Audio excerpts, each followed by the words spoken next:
dignity. She's a woman, yes, a woman,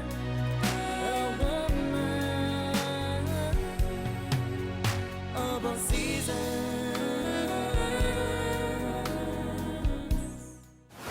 Have you ever been in a season of preparation when you felt you were being trained, molded, sculptured for something to come in the future? A season of preparation is inevitable for each and every one of us women in the marketplace in our journey to destiny, because we may have the gifts and even sometimes the skills and the technical skills, the gifts, the talents, but they need to be harnessed and discipled and more or less packaged in a particular way for those gifts and talents and skills to work in our favor as we head to destiny. And sometimes we may find ourselves in a season of preparation. And like in any other season, there are key elements you need to look out for. And you need to first and foremost discern that you're in that season. How does that season look like? How does it smell like? You'll find that when you're in a season of being prepared, you are not the one preparing others. You are the subject of preparation. So there'll be a lot of training and a lot of teaching and mentoring and coaching. You'll find that information that you may have had before isn't adequate, and wisdom you may have applied in situations. Suddenly there's a new level of wisdom that you need to come into. So it's a season when you're learning things, you're receiving training and teaching, mentoring and coaching, and you're gathering, you're being fortified and equipped and prepared for something. And once you've discerned that you're in that kind of a season when you're in training, maybe even in a job place, in your career, you may start going for trainings, and your employers find that you need to be, certain skills you have need to be lifted to another level. You need to be trained. Or maybe you need to go for etiquette classes, protocol. You need to learn certain things in order to equip and mold you for another level, Because preparation is always to make us fit for another higher level. And during that season of preparation, once you discern you're in a season of preparation, you then need to ask yourself, what is the purpose of being in that season? And I just said it. You're being prepared, equipped, and made ready for another higher level, for another level of responsibilities and challenges.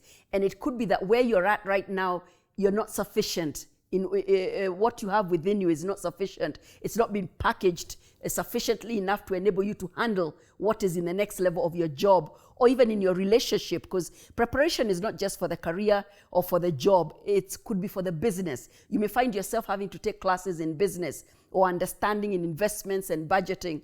And in relationships, it's learning how to handle relationships, how to handle conflict and anger and all manner of issues.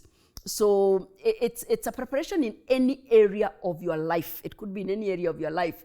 And there's a purpose, because it's taking you to another level, maybe of that relationship, another level in the career, in the business, etc.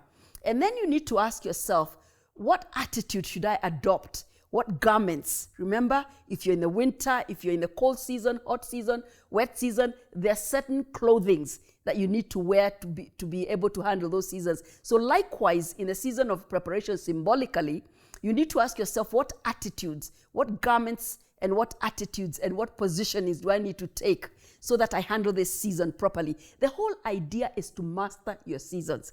You cannot wish them away. You cannot resist a season. It's to embrace it.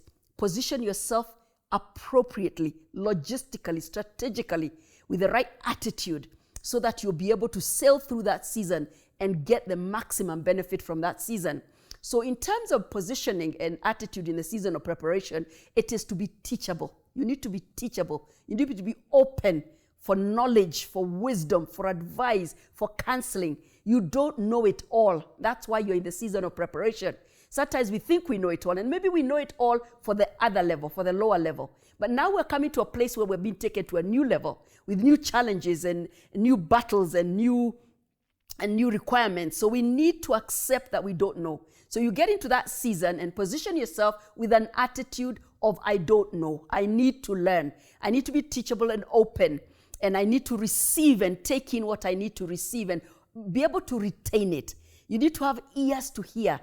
And you need to adopt an attitude of emphatic listening, which is seek first to understand before you seek to be understood. So you don't want to be in a place where you're being taught things and you're always talking, you're always interjecting, you're always wanting to say what you know about that situation, especially in the presence of greatness, because a lot of mentoring, a lot of counseling and coaching will be done even not with necessarily with words. It's watching how those who have gone ahead of you behave and act and do things. And the worst thing we can do when we're in a season of preparation and receiving impartation is to be silent and receptive in the midst of greatness. Sometimes we may find ourselves in the midst of great servants of God, or even people in the marketplace, captains of industries, authors, people who have accomplished so much, and they're speaking, and you're supposed to be quiet to receive and learn. But woe and behold, some of us are busy talking and trying to interject and say how much we know about the topic, and we miss it completely. So in the presence of teachers and mentors and coaches, learn to receive, learn to adopt an attitude of I don't know. Then the question is, what kind of people do you meet in such a season? Ordinarily, people who are learning like you're learning, co-learners, co-mentees, co-coaches, they're all in the same class with you. You're learning together.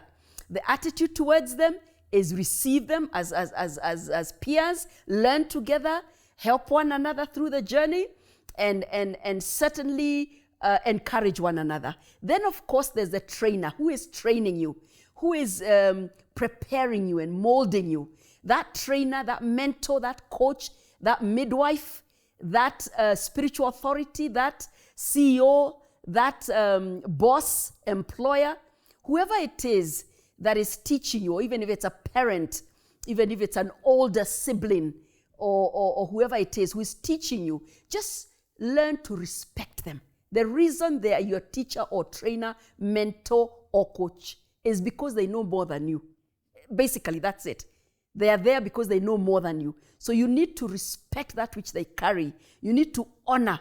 You need to also appreciate they're taking their time to give you more than they're even getting paid for. Sometimes the teaching and the coaching and the preparation is, you're paying for it. But I can assure you that what that teacher, that mentor, that coach pours into you, that spiritual authority, is way beyond what you could pay for. So you need to be respectful and honor and submissive to that authority, to listen to what you need to learn, and to be grateful, an attitude of gratitude.